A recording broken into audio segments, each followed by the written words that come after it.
Good morning, everyone, and welcome to the Everyday Heroes podcast. Today, I'm joined by Joanna. She's a fellow disability mum, copywriter, marketer, and someone who speaks fluent NDIS. And I know that everybody in this audience needs more of that.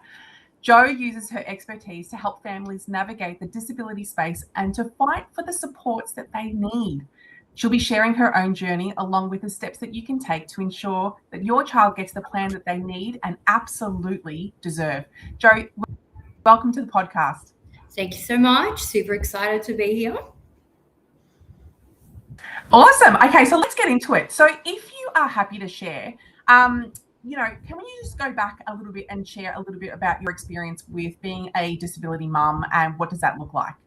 Yep. So I have 4 kids that are all accessing NDIS, and I know that sounds like a crazy amount, and it kind of is.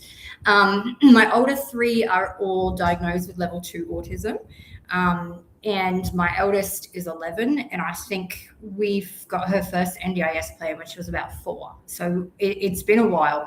And then when our son came along in 2020, height of COVID, he brought with him a level 3 autism diagnosis, but also a number of other complexities with disabilities that are not related to his autism. So we are a family we live and breathe this every day. I have support workers in my home every day. My husband is a disability support worker. He works with really complex participants. It's full on. I reckon I've probably been to thousands of therapy appointments over the last 7 years. I don't know how many planning meetings, how many unscheduled reviews we've done, how many care impact statements I've written. It just has become this all-consuming part of my life. I can only imagine. I find it difficult to navigate one child, right? But to think to having multiple children with different needs who need different therapists, who need different do you know what I mean? I can't even wrap my head around that. So my hat goes off to you because I think that you are brilliant and amazing. And Lord knows I'm happy to give you all the strength that you can get.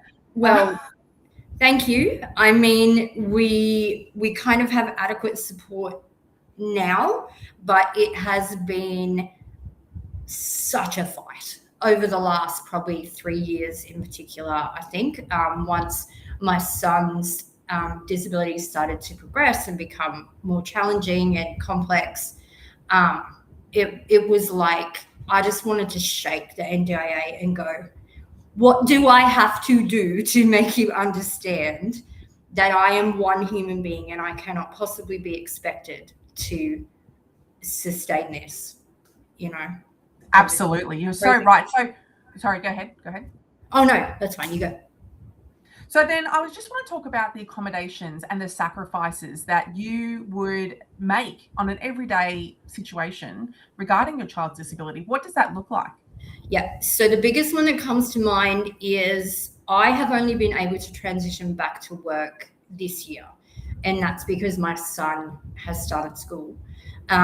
I work for myself. I have to work for myself. I have to be able to have that flexibility and that control because even though he is in school, he's still disabled.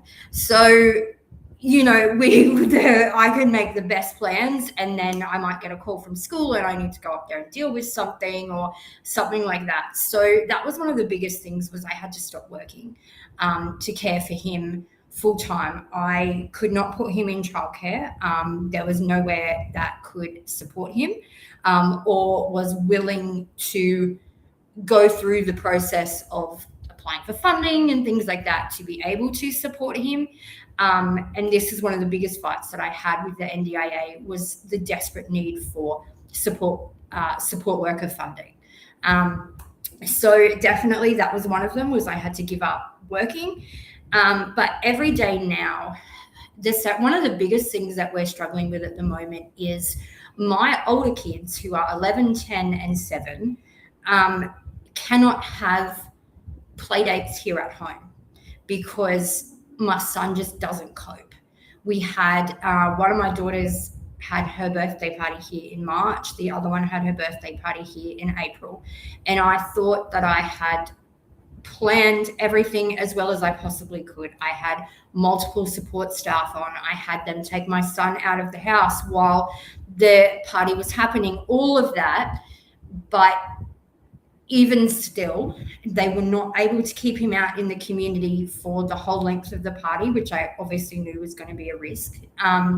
And then from the moment he came home, he just couldn't understand what was going on. He couldn't understand why these friends were here and they were playing with his sisters and they weren't playing with him, and, all of that. And it's really breaking my heart at the moment that my daughters are saying to me, oh, can Olivia come over for a play date? And I just go, I would love Olivia to come over for a play date, but I just can't predict what your brother's going to do. And then I end up in these situations like I did at both of these birthday parties, where I swap with the sport worker and I say to the sport worker, can you go and keep an eye on these girls in this birthday party while I go and I try and calm and manage my son, who is screaming and kicking and throwing things, and all while the birthday party's going on. So, there's that. On the weekend, my husband took my two eldest daughters to the football in Brisbane, and I have a ticket to go. I could not go because there were no support workers available to look after my younger two, and I can't leave my son with anybody who's not qualified to and trained and experienced to be able to look after him. I can't leave him with my parents. I can't leave him with my friends. So either I miss out or my husband misses out. And this is a common thing that I hear from so many parents. And so many parents, don't get to the work element, first of all, is a huge one, right? Mm-hmm. So many parents literally cannot go because either they're being called by the school to come pick up their child early, or they're not coping, or for whatever reason that child needs to be picked up. Or on the other aspect, that no one, like you said, grandparents, we love them. We love grandparents, but they have no clue what's going on, and they don't have. It comes from a completely different world, a completely different generation, that they can't imagine how a child, without, obviously this is going to sound horrific, because they are thinking that the child is naughty or whatever it is. Even if they have compassion, they don't have anything to bring resonance, bring sort of understanding. They can't relate to how and why this is going on, and so then that makes it really difficult to manage as well. The reality is, these are skills that I have had to go out of my way to learn. This does not fall under the umbrella of general parenting. I could do every parenting course in the world, and anything that I were to learn to that is likely not going to make a difference in being able to manage the day-to-day interactions with my kids, especially my son. And the grandparents, we love them. They mean well, but they came from a time where, if you're naughty, you go to timeout, or like whatever it is, you eat everything on your plate, or you're not leaving the table, or there's no dessert or whatever. And I just, the handful of times where well-meaning grandparents have tried to pull that crap on my kids, I'm just like, whoa, no, you mean well, but you need to take a class first, because no one's born knowing how to do this.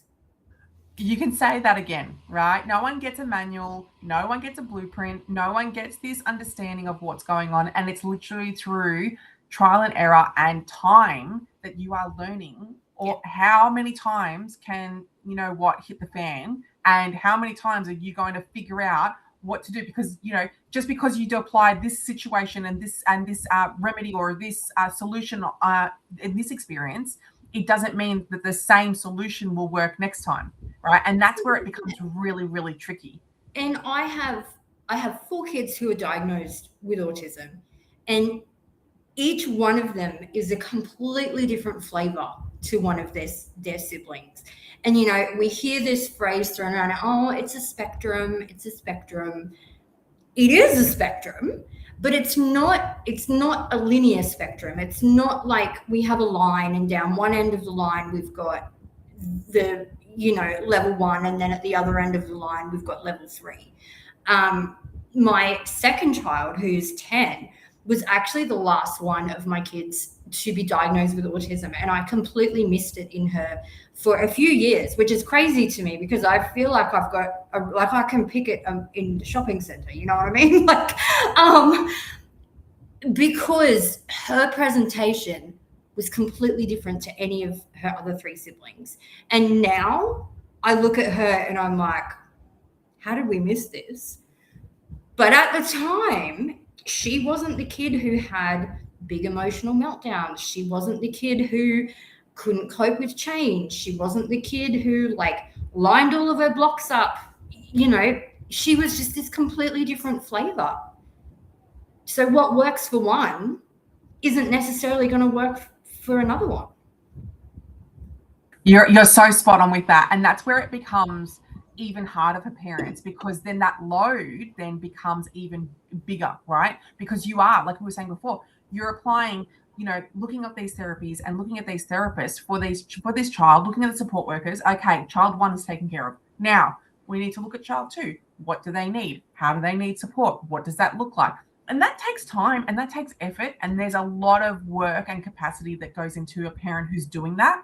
So I don't think that should be sort of dismissed away. I think that parents are under extreme pressure, and even more so if you are raising multiple children with diagnoses, right? So it's really, really difficult. One of the things I wanted to touch on, I wanted to ask you was, you mentioned that your son is at school. Mm-hmm. So you were saying that he's level 3 autistic, is that right? He is, yeah. Yep. So does he go to a special needs school? Does he go to mainstream? What does that look like? Oh, well, that's a can of worms, isn't it? So I don't know about other states in Australia, but in Queensland, there is a very big gap in schooling for children with additional needs. So to answer your question, he is in mainstream school. However, he goes to a private school. A public school simply would not be able to support him. He did not qualify for special school on the basis that he does not have a severe intellectual impairment. Because in Queensland, that is the criteria that you have to meet to be eligible for special school. So my son is an ambulatory wheelchair user, okay, because he has neuromuscular condition. So we're talking some days at school, he's walking, some days at school, he has a wheelchair. My son has a positive behavioral support plan in place. He is very good at masking at school for the time being. We'll see how that goes as the year progresses. But that means that there are behaviors of concern. He can be very violent. He can throw things, he can hit, he can punch, he can do all of those things. He may or may not have an intellectual disability. We don't know yet. We've been told that it's not, if he does, it's not severe enough that they would be able to diagnose him at 5 years old. We've been told that they won't do IQ testing on him until he's a bit older. He is completely verbal. However, because of his neuromuscular disorder, he is very hard to understand when he speaks. He is not able to manipulate his tongue, his mouth, to be able to form sounds correctly. And one of the most heartbreaking things is watching him trying to interact with friends, and these kids simply can't understand what he's saying. And so, we went to a play date recently, and it was kind of my first time being able to see him interact with other kids. And I found myself having to translate nearly everything that he said to his peers. So this is a huge problem in Queensland, that there is this massive demographic of kids who are not severely intellectually impaired, but they most definitely have needs far outside the scope of what you would expect for a typical child their age. So, yeah, I will say, putting him in this private school was basically the only option that we had apart from homeschooling. And that is kind of what ends up happening in Queensland, is parents end up homeschooling because there's simply no in-between schooling options for them. They try mainstream school and either the behaviors of concern are too severe, the child's anxiety is too severe, they're getting school refusal every morning, they're struggling with their social interactions, their peers, etc., etc. And we're very fortunate that we have the means to put our children in a private school, but I fully appreciate that, especially in this economic climate, that's just not accessible for a lot of families. And so if we didn't have that, I would have to homeschool him. Which, yeah, it sounds very familiar because that's what happened with us. But, in Victoria, you've got if you're an IQ of 70 and below, then yes, you qualify for a special needs school or a specialist setting. But then if you're essentially 90 and above, then you were considered typical and therefore able to go to mainstream. But there's a 20-point difference in that, and that's a big amount of points. 20-point difference of grey zone, where do kids go if, like you said, they have traits, symptoms, whatever you want to call it, that they are having problems, they're having challenges that they cannot control sometimes. Like, they are unable to do the work that is provided to them because they need either one-to-one support, or they need a quieter environment, or a space where they can learn in a way that makes sense to them, which mainstream just won't offer. And so then where do you go? Well, you either find a unicorn school, which is so hard to find in the first place, or even if it exists, or you homeschool, right? And it's this, and homeschool is on the rise because parents are just being like, my kid has been out of school for far too long. The school won't take him back, or there's behavioral issues and they won't take him back in that case. We're finding a lot more private schools being a lot more choosy when it comes to special needs children, especially like if you're a gifted child, come right in. You're gonna hike up those rates and those points. So we want you to come in.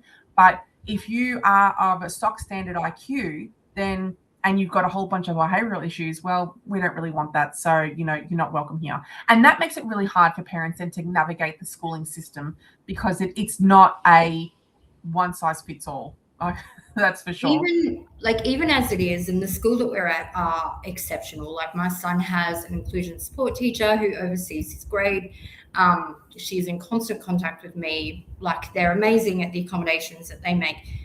Even at a school like this, he still falls through the cracks. I am still constantly having to make sure that things are being done the way that they need to be for him. A couple of weeks ago, so one of the things, just really quickly, that we're managing at the moment with him is whatever's happening with him neurologically, he seems to have lost the sensation of being able to know when he needs to go to the toilet to do a wee. We are waiting for brain and spine MRI for him. He'll have to be put under general anesthetic for that. But this has kind of been progressing over the last couple of months until a couple of weeks ago, he came home from school 2 days in a row, covered in his own pee.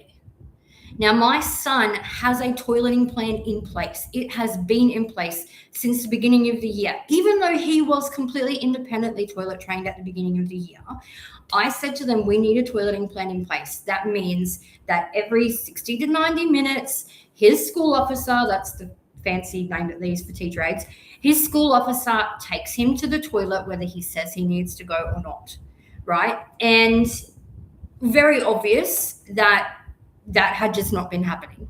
Like 2 days in a row, and then boy did I send an email, believe me, about that. But he has athletics carnival next Friday. I have to use his funding to bring in a support worker to be one-to-one for him through the entire athletics carnival, because I have 3 other kids at that school. Like, I'll be there, but why do his sisters miss out on having mum watch them doing their sporting events because someone has to be one-to-one with him at all times?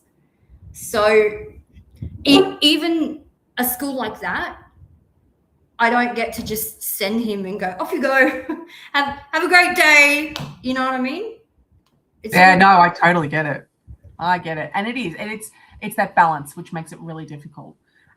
So let's go back to support workers for a second. So obviously you mentioned that you've obviously interviewed quite a number of support workers. What do you do and how did you find them to find the right ones, right? A lot of parents are really struggling to find the right key support worker who really gets it, who is able to just pick up the pieces when everything is falling to bits. What does that look like and how did you do it? Look, I'd like to tell you that I've got like a complete solution that I can hand you. I can say, do this, and you're never going to struggle again. It's just not. We've had support workers in our home now for 2 to 3 years. And even as it is after all this time, as of right now, this moment, I am having to engage a new provider.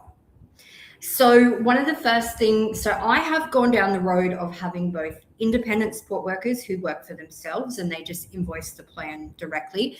And then I've also gone with agencies where you have a company that has support workers and they'll build a team for you and all of that. So there are pros and cons to both. Independence, the pros are that you liaise directly with them. So you can have a little bit of flexibility, I say something unexpectedly pops up at the last minute. I can text one of my independent support workers and say, are you available to work tomorrow? And if they are, awesome, problem solved. Also, independents often don't charge the full hourly rate. They can if they want to, but a lot of them will charge a little bit less because they want the participant to be able to get the most out of their funding. The other side of that is you've got agencies where it means that, say, a support worker was to call in sick, they may have another staff member who can come in and cover because they've built an entire team for you. However, your agencies are always going to charge the absolute max hourly rate because they have to be able to have a profit margin. Their staff are certainly not getting the full $75 an hour or whatever it is.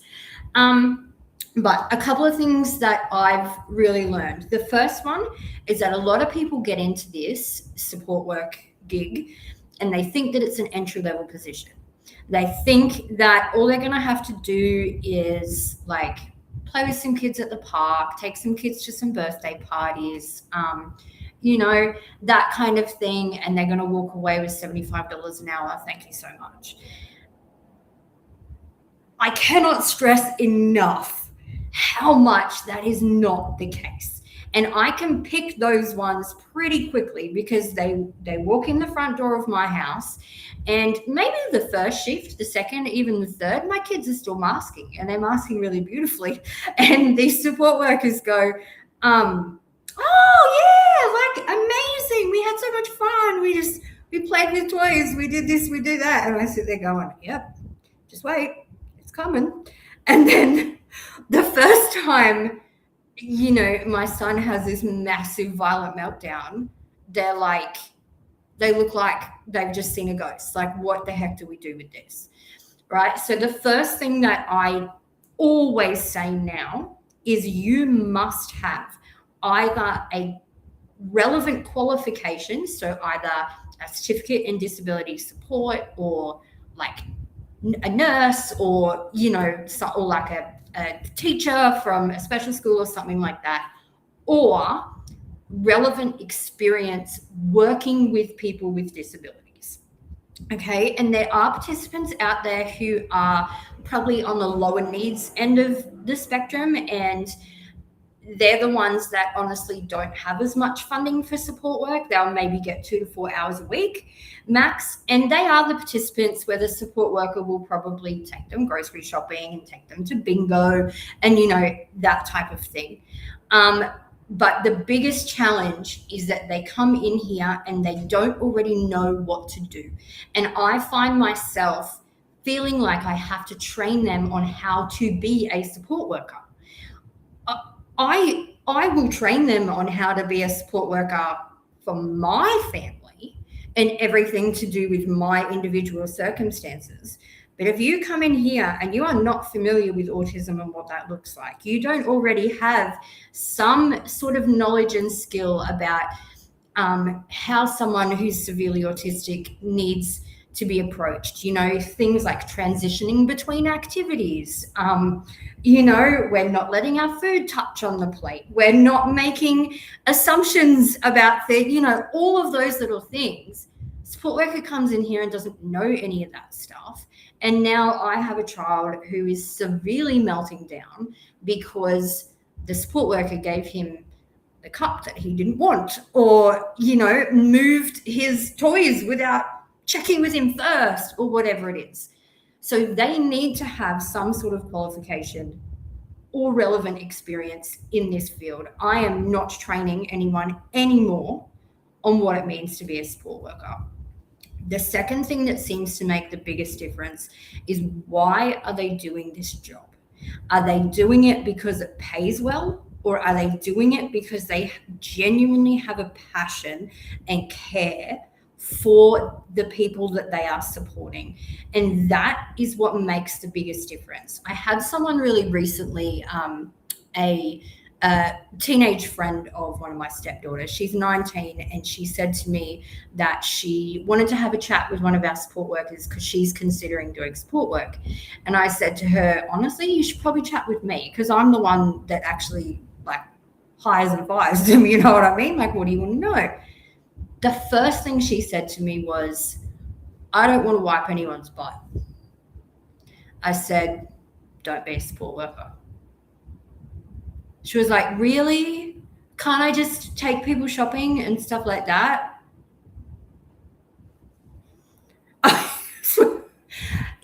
I've had people come in here, part of my son's disability, he vomits. Just randomly, he'll just throw up, especially after he's eaten food. I've had support staff in here, have seen my son throw up, and have got this look on their face like, I'm not dealing with that. 9 out of 10 times when I am here, I don't expect the support staff to do that. If I'm here, I'll wipe his butt. I'll clean up his vomit. I'll do whatever it takes. But realistically, part of the point of them being here is so that I don't always have to be the one doing those things. Because while I'm attending to him, my other children's needs are being unmet. So if you are not genuinely wanting to be supportive in whatever way the participant needs, then you need to find a different job. Oh yeah, that's a big one, right? And I giggled when you were talking about your stepdaughter, because I'm like, if only it was like that. I actually wish that it was that, a support worker, that's all you needed to do, right? Is just take kids shopping and take them to birthday parties and stuff like that. I really wish that we could pretend that what you're experiencing with your son didn't exist, and he just needed to be taken around to a few places. But the reality looks so vastly different, and I've lost count, honestly, Joe. I've lost count of how many times I have seen support workers on their phones, not paying attention to the child. I saw I think we were at Dreamworld. This was a few years ago, and the support worker the child was lining up on his own, right? And he was just sitting at the back, just looking at his phone, just whatever. And I was like, don't punch him, because that will make you go to jail. So don't punch him. But I so wanted to do. So I was like, what are you doing? Why are you doing this? The most recent provider that I had to terminate services, there'd been a number of issues, and I kept trying to work through them because it is such a pain to find a new provider. And I just kept thinking maybe with a bit more training, maybe with a bit more whatever, we can get to a good place. But one of the staff, his final shift, it was a Saturday here, was a really low-key day. I was so unwell. I had caught some sort of bug. I'd not slept in days. I was just my body was like, you need to go to bed and you need to go to sleep. It was a Saturday. I went, I can't do this today. I have to go to bed. I called my mum, asked her if she could take my oldest and my third daughter over to her place for a couple of hours So then I would only have my 10-year-old and my son here. My 10-year-old I knew would be quite happy to just watch a movie for a couple of hours. So I thought the support worker he's essentially here one-to-one with my son, right? I set all of this up and I said, okay, I am going to bed. I'm so unwell. I'm going to try and have a nap. If something happens and you're worried, you can't handle it, whatever, get my daughter to come and knock on the door and wake me up and I'll come out and I'll deal with it, type thing. Yeah, no worries. I was in my room for maybe an hour. I reckon I'd only been asleep for about 20 minutes. Knock, knock, knock on my bedroom door. And I open it and it's actually my teenage stepdaughter. And she says to me, we need you to come out because my son, is hitting my 10-year-old. So I woke up, I came out, I'm half dead. Like, I'm so unwell. And I come out and I got my son and I isolated him like I always do. Took him into another room, shut the door, managed to calm him down. And on the grand scheme of what his meltdowns can look like on a 1 to 10, he was sitting like a 1. Like it wasn't even that bad. I managed to calm him quite quickly. That support worker had 30 minutes left of his shift.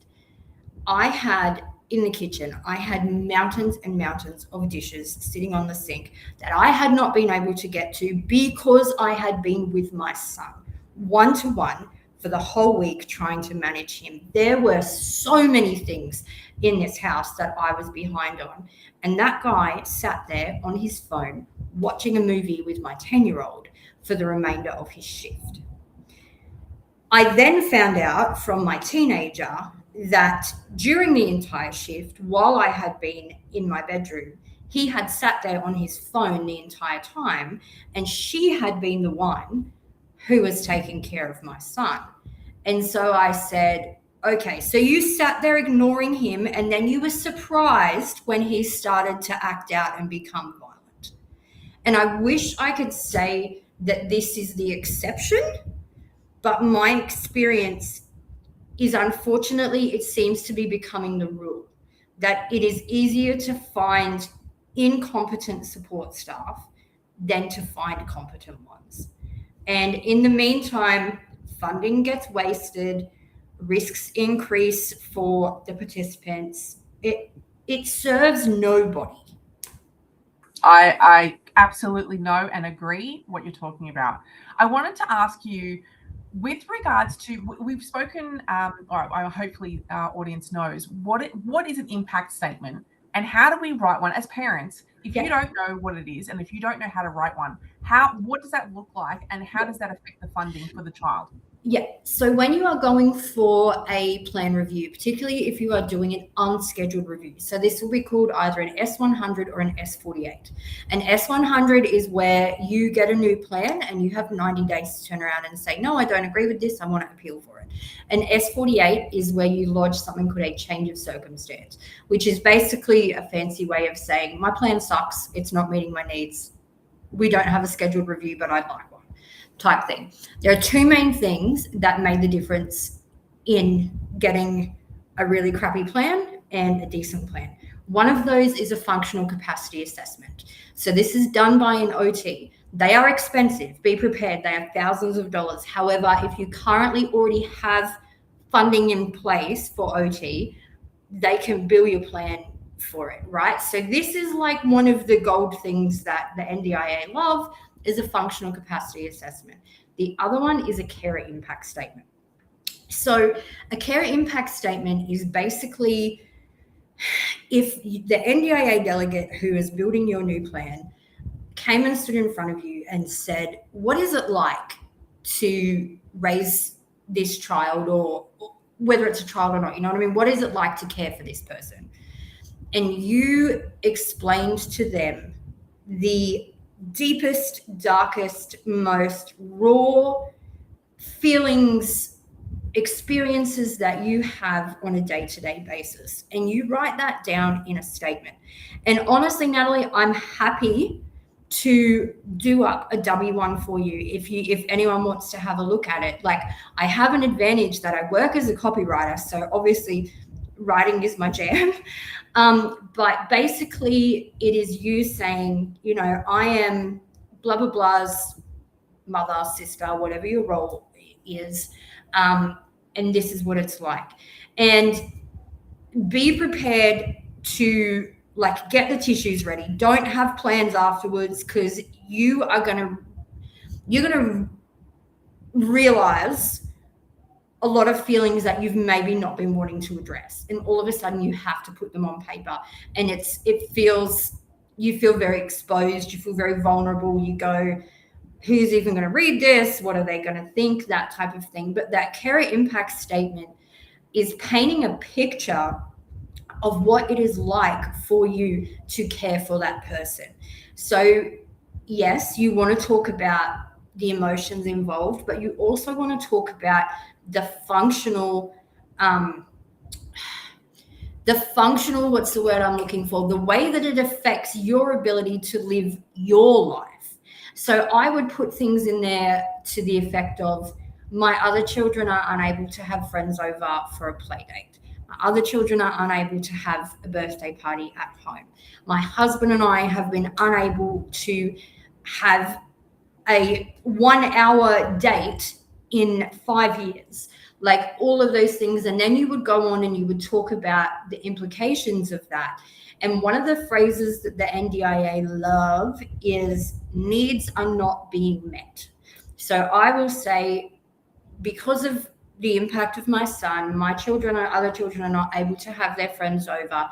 The impact of that being that their social needs are not being met, their emotional needs are not being met. I will say things like, my other children are often ignored and isolated, etc., because my son takes everything from me. If he's home and I'm home, I've got one-to-one eyes on that kid at all times. And you can be sure that the split second I go and have a wee is 10 seconds after that, I'm going to hear screaming. I'm going to hear, someone's been injured, whatever, because he's hurt them, he's thrown something, whatever it is. So that carer impact statement, this is not the time to put on a brave face. And it feels very unnatural, because you're like, I don't want to write down all of my, and there's also, I have always felt this sense of shame and guilt, to talk about my child in this way. But the reality is, if you write a carer impact statement and say, I love my son so much, he's the best gift that I've ever received in my life. Sorry, you're not going to get anything. You're just not. You need to mention in there your lack of informal support, because this is another little trick that the NDIA like to play. And I got caught up in the early days of this, where they would say to me, do you have family that live nearby? I do. My parents live on my street. My brother lives around the corner. And I was like, oh, yeah. I'm just answering their question. What they were really asking me was, do you have parents who come and help you with your child? Because then that gives them an opportunity to go, okay, well, we don't need to fund support workers because she's got informal support.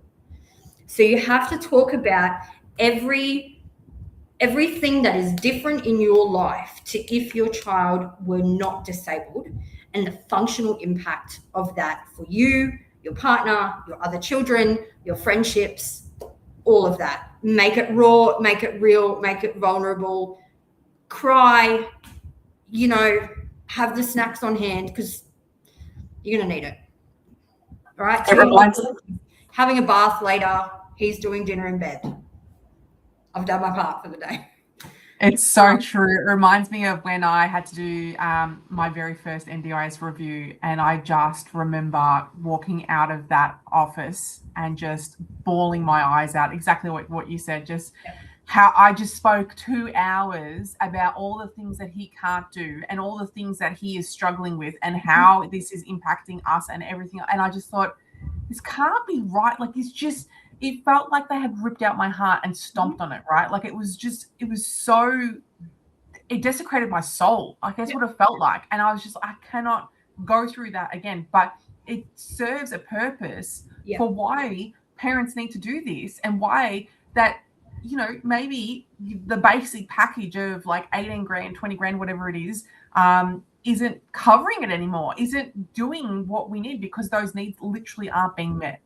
The other thing that I really struggled to understand was they would, as you say, that basic kind of plan is 18 to 20 grand. You'll have most of that will be in your capacity building for your OT, your speech, all of that. You'll be lucky if they throw $500 at you for consumables. Good luck finding something you're actually allowed to buy.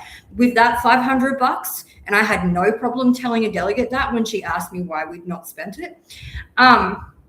But what used to get me is I would go, okay, and by no means am I undermining the value of allied health. They're amazing. But I would go, okay, we can go to one OT session a week and it's $198 or whatever out of his plan. Okay, that's one 1 hour session. And any progress that we make as a result of that one hour a week or a fortnight or even a month, that progress is going to be slow. For that same amount of money, for that $200, I could get 2.5 hours of a support worker in my home, giving me actual practical help in the moments that I need it. Because it's all well and good for you to see my son in an OT session and play games with him and all of that, and he's calm and he's engaging and he's going, oh yay, I get to go and play with Chloe this week.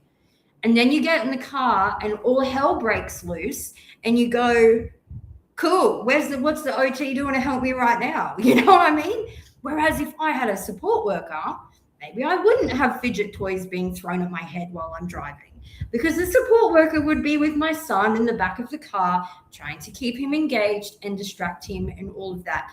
And I would happily take a cut to our therapy funding if it meant that I got practical hands-on support in my home. But makes no sense. It makes no sense. It's a difficult one because it doesn't seem to, NDIS I find hard to read, and how that really reflect what they're saying, how that reflects in parents' lives and in families' lives. And is it a true reflection? Most of the time it doesn't feel like it.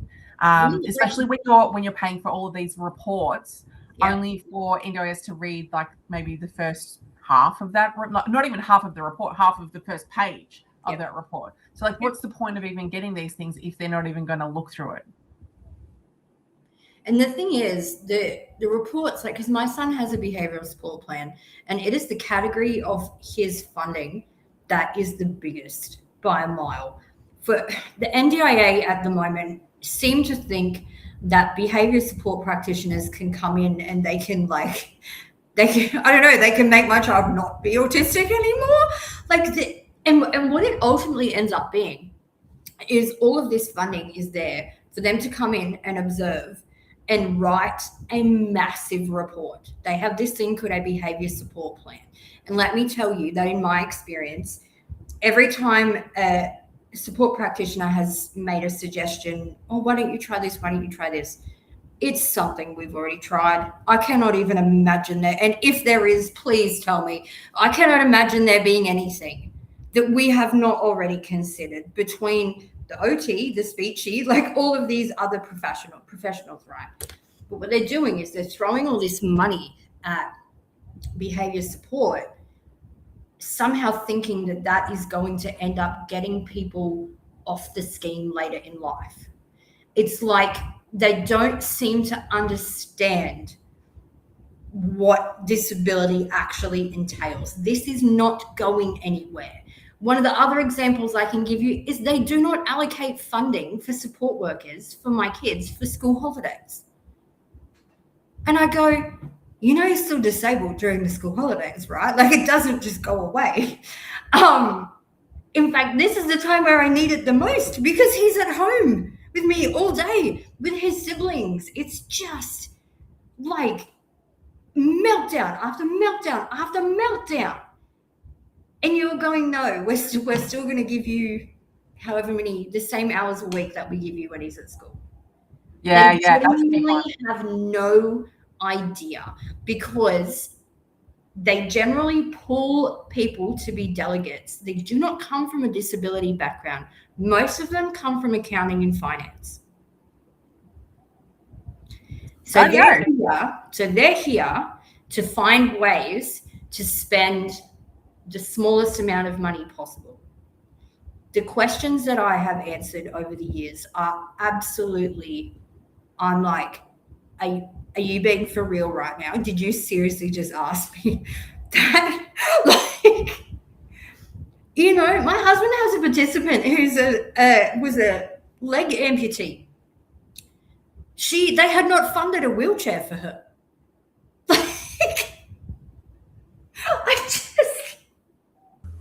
What do they think was going to happen? I don't know. It was like they ended up coming through and they funded like the crappiest like manual push yourself wheelchair. She also has some sort of degenerative nerve condition, and so she's not able to push herself in a manual wheelchair. But the funding for a prescribed motorized wheelchair, which would significantly improve her independence, was knocked back. She's only got one leg. You can't make, that's the thing, you can't make it up. No, you can't make sense of it. In terms of funding, right, let's just say as a parent, you've rocked up, you've done like the assessment or the plan, and you've got the funding for your child, and you're like, there is no way we're going to run through this plan so quickly, or it just doesn't fit the needs of your child. Mm-hmm. What's the next steps that parents can take? Yep. Okay. So first thing is, if you have been given funding for support coordination, find a good support coordinator. And I know I'm preaching to the choir when I say that can be insanely hard, right? But if you have funding for that, use it. A good support coordinator should know the system inside out. They should be able to take you by the hand and say, these are the exact steps that we are going to take to get you a better plan. So with the way that the NDIA is at the moment, and we don't know what's going to happen when this bill comes out or whatever, there have been whispers, but at the moment, your NDIS plan is think of it like a moving document. It's not necessarily stagnant. You don't necessarily have to go, well, that's what I've been given, that's what I'm going to accept. So if it is within the 90 days of the new plan coming out, you can lodge an S100, which is a crap load of paperwork. But to be able to have any chance of getting a plan that meets the needs, you need to find out specifically why your requests were knocked back, and then you need to address those things. So for example, they may say, we don't feel that you have exhausted all possible, this is one of their favorites, right? You haven't tried whatever it is. You haven't tried physio. You haven't tried whatever it is. There are other things that you haven't tried that may be able to help you, right? So then if that was one of the criteria that they used to knock you back, you would then have to go and find and create evidence to suggest that you actually have, or why has that, or you haven't tried it because it's unlikely to be beneficial. It's not a viable option. So whenever you're going for an unscheduled review, evidence. And it's horrible and it shouldn't be this way. And in the meantime, while you're collecting that evidence, you still have a living, breathing person with a disability that you're trying to care for. That doesn't just go away. If you have a support coordinator, they should be doing this for you. Right? They should be finding the right providers, because there are providers out there who don't practice anymore. All they do is write reports for people to try and get better plans, lodge appeals, stuff like that. So you need a letter from anyone and everyone, every doctor, every allied health, but it's not even just having a letter. The letter needs to say specific things. The letters need to say the disability is permanent. The letter needs to say that all other possible treatment options have been explored and were found to be unsustainable or made little impact or that type of thing. That's the main things. As I said before, a functional capacity assessment was the game changer for us. So you be prepared that an OT that does an FCA for you, set aside some hours because they are going to send you some online assessments that you're going to have to do. And you're going to be answering questions that you've never even thought of before. Is your child able to walk upstairs?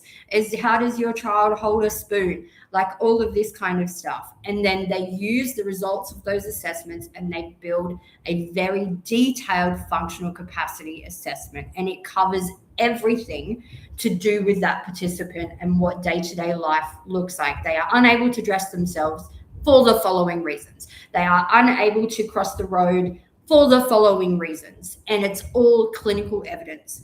So if you don't have an FCA and your current plan or the plan of your child is not meeting their needs, make that a priority to get an FCA done. It is the kind of thing that you should be able to keep it kind of relevant for a year or two, unless something drastically changes with the participant in that time. That FCA should cover you for a little bit. And then even then, if you did need to provide an updated one in the future, you go back hopefully to the same OT that wrote it, or you go to a new one and you say, this is our previous FCA. Everything else is still relevant, but can you add the following information? You know, I'm doing this at the moment. My son was toilet trained. He's now incontinent. So like all of that kind of stuff needs to be included. There are also not-for-profit organizations that exist for the sole purpose of advocating and helping people to get plans that meet their needs. You don't pay them. You approach them, you contact them, and you say, we got this plan, it's crap. Or even worse, we applied for access and we were knocked back. We were not approved at all. And they are then the ones who will advocate on your behalf. They will contact the people that need to be contacted, etc. Your last two moves out of the gate, and I have done one of these, is if you've tried all of that and it's still not meeting your needs, you contact your local member of parliament. So they have got a department where this is what they do. It's all NDIS stuff. So what I did was I contacted our local MP, went to his website, sent an email to whatever email address was on the website, explained what was going on. I got an email back pretty quickly that then they emailed back, said this has been forwarded to our NDIS, whatever it is team, you'll hear from us. Within a week, I had a delegate on the phone to me building a new plan for my daughter. Right? And when she spoke to me, incredible.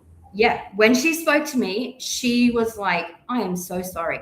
I cannot believe that this got knocked back, blah, blah, blah, blah. Because a lot of the time, your application doesn't even get to the right person. Failing that, you go to the media. Really? Big time. You either threaten to go to the media. That alone can sometimes be enough. And then if you need to, you do it. I literally just had a reel come up on my Facebook just this morning about someone who is severely disabled and has been knocked back for 24/7 care. And it was, I don't know, it was like a current affair or like 60 Minutes or something like that. That's what you do. They hate it.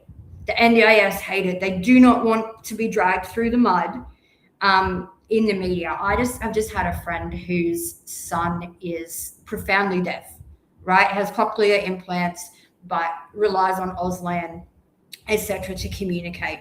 And I've helped her a lot over the last 12 months with trying to get him a better plan, because I was appalled when I found out how crap his plan was. There was a particular thing that she was trying to make happen, and she just kept coming up against, it was just no. She had a current affair on standby. literally had been in touch with them, had said and had booked in a time that they were going to come to her house and interview her and take photos and all of that. And she contacted, it was at the point that it had been escalated to like the Minister for Education because it was to do with schooling. And she went directly to the Minister of Education and said, I'm speaking to a current affair at 4 p.m. tomorrow. You have until then.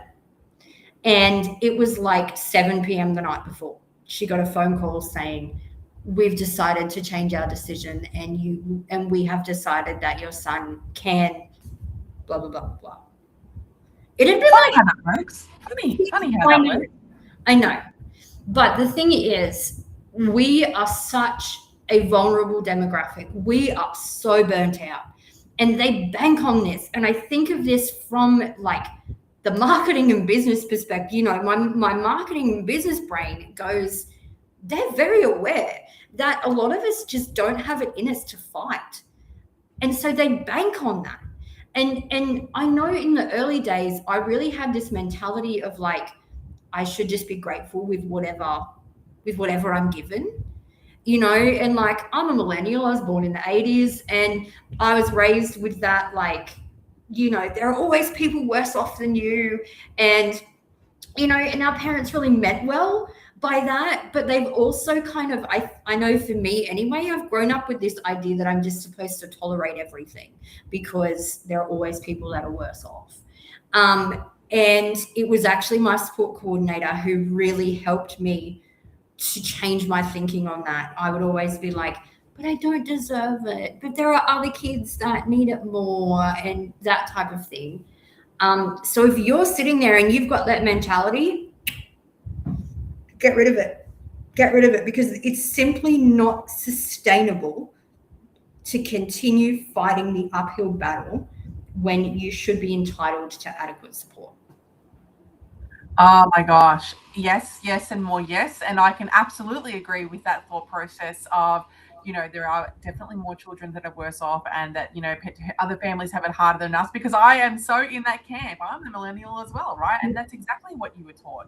Yeah. And so it's a hard process to change, to be like, actually, no, I do need the support and this is really hard. And, you know, we need it just as much as Bobby down the road. So, and it's not because you are failing as a parent. And this is something that to this day, I still wrestle with in my own mind. I've got this thing in my brain that says, if you were a better mum, it wouldn't be so hard. It's hard because you're not doing a good enough job. You know what I mean? And the number of times that my poor husband cops it for me, you know, I hold it together during the day and then I fall apart at night with me going, I'm just not good enough. I need to do better. You know, I missed this, I missed that. Maybe I should do parenting classes. Maybe I should whatever. It's not necessarily a me problem. And that's not me saying like, oh, I'm the most perfect mum in the world and I don't need to change anything. Of course not. But this is hard because it's hard. Anyone would find this hard. It's hard. Like, and for the people in the back who are maybe you're raising a level 1 autistic child, right? And you're thinking, but you know, like a level 3 would be so much harder. Yes, level 3 would be hard, but that doesn't negate the fact that level 1 isn't still hard, right? There's still the disability. The disability doesn't just, you know, disappear because he's level 1 or she's level 1 versus a level 3 child. So I really hope that that's landed with so many of our audience, because I know a lot of parents and I know a lot of clients, you know, come to me with that exact thing, right? That feeling of that failure it's really hard to carry around. And it's debilitating at times because you just can't let it go. So I'm glad that you raised that. I wanted to ask you, obviously, again, going back to the support worker, what are you supposed to look for when you're hiring one? Like, how do you know, like, again, obviously those qualifications, we touched on that, but is there, like, outside of those qualifications, what else are we supposed to be looking for when you're hiring one? Yeah. So look, it kind of depends on your individual needs, right? For example, I have had, and I'm going to be really careful about the way that I word this because I don't want it to come across the wrong way. I have had support workers in my home before that are autistic themselves. And for us, there have been times where that has been a problem because my home is noisy, it's chaotic, things are unpredictable. You may come to work thinking that this is going to happen, and then actually that doesn't happen and this happens instead. And there's one support worker in particular that I have in my mind as I talk about this, and she really struggled with that. So for our individual needs, if I'm meeting with a new, support worker or whatever, either A, I can tell that they're autistic, or B, they mention it. And it's not that I go, well, no, I'm not having you in here because you're autistic. It's not that at all. But I will raise it with them and I will say, hey, how do you go when there's a lot of noise, when there's a lot of stimulation? Does that bother you? This support worker I'm thinking about in particular, I found out that she would take my son to the park and she would only take him for like 10, 15 minutes and she would bring him back home. And she was telling me that it was because he said that he wanted to go home. As it turned out, she has a real sensory aversion to heat. And she was taking him to the park for the minimum amount of time that she could get away with, and then bringing him home and telling me that it was because he wanted to come home, right? When it was actually that she didn't want to be with him. So that's something that you need to think about, is you need to go, okay, what are things that happen realistically in our home, in our situation, and what kind of person will be able to handle that, and what kind of person will find that particularly challenging. So like, that's an example. You want someone who takes initiative. This is one of the biggest things. If they have to wait to be asked constantly to do things, the mental load already is insane. As far as I'm concerned, if you're a support worker and you're in somebody's home, if your butt is on a chair, it's on a chair because you are engaging with the participant. Okay, and the example that I give would be with my kids. Maybe they're sitting on their butt because they're doing fine motor with my son and they're playing with blocks or something like that. Apart from that, if your butt is on a chair, simply because you're like, well, I don't really know what I should be doing right now, that's a red flag. If I have to ask you or tell you, and sometimes I'll do things when I'm bringing in new staff where it's like a little bit of a test of that initiative, as I might say to my son, like, oh, we need to have a bath soon.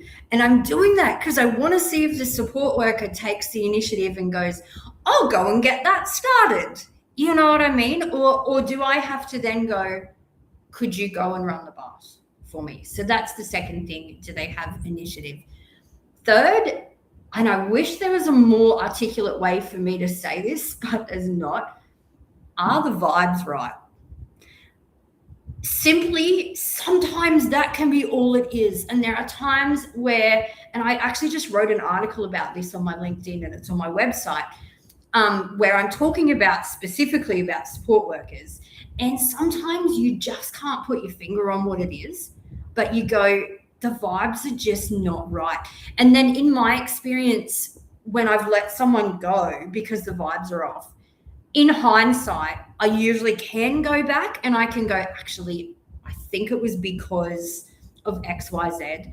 But I think as parents or carers, we have this inbuilt sense of what's going to work and what's not going to work. And it's not always that black and white. Like, you'll definitely have trial and error.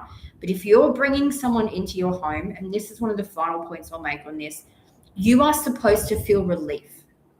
And that was one of the biggest things that I realized, that if there was a support worker here and I did not feel relief, I did not feel as though I could go until they finished their shift. Why? There are red flags there. And when you get funding allocated for support work, the NDIA are supposed to factor in that there are going to be shifts that are going to be billed that are training shifts. And so it's okay if you bring someone in and you do a couple of shifts, they do a couple of shifts and you go, you know what, I don't think you're the right fit. You don't have to stay with them for the sake of it. Even if you have someone and it takes 3 months, 6 months, and then you go, you know what, it's not working. There's no reason that you have to keep that person on. The tricky thing is that the really good support workers often don't have capacity because they are really good support workers, so someone else has already snatched them up. Another thing that you can ask is how long have they been with their previous participants? So if someone comes in and says, my last participant, I was with them for 3 years, that can be a bit of a green flag, because you go, okay, well, somebody else felt that they were good enough at their job that they kept them around for 3 years. If you have someone that comes in and they're chopping and changing participants all the time, why? If it's because their participants have run out of funding, that's a different thing. But if it's not, why? Why? So it's a big learning curve. I don't know. Maybe I should run a free webinar on this. How to find the right fit. You have to come into the membership and teach the participants there. So for anyone who doesn't know, I'm organising and in the process of promoting the Sing Collective. It's a new membership. It's where people exactly like Joe are coming in to teach members specific things that they didn't know or weren't sure. And then you get 15 minutes of Q&A at the end. Now, I don't know about you, but if you want to go and speak to a specialist, if I was to book in some time with Joe would charge me for that time, right? Which I would expect her to. But in membership, which is less than $1 a day, you get access to Joe to be able to go, okay, cool. This is what's going on. This is what you can do with the NDIS. This is what it looks like. And then having that key 15 minutes afterwards to be able to ask you questions is so invaluable, because it's something that they can really understand and learn. I'll put all the links in the show notes. And obviously, Joe, thank you so much for your time. You have dropped so many gems in this, and I am so, so grateful. Where do people find you? Yeah, so I'm on Instagram, Facebook, LinkedIn. I have a website. So I am theinsidevoice.com.au. My clients that I work with are disability providers. They are OTs, speechies, support workers, and I work with them on their business and their marketing side of things.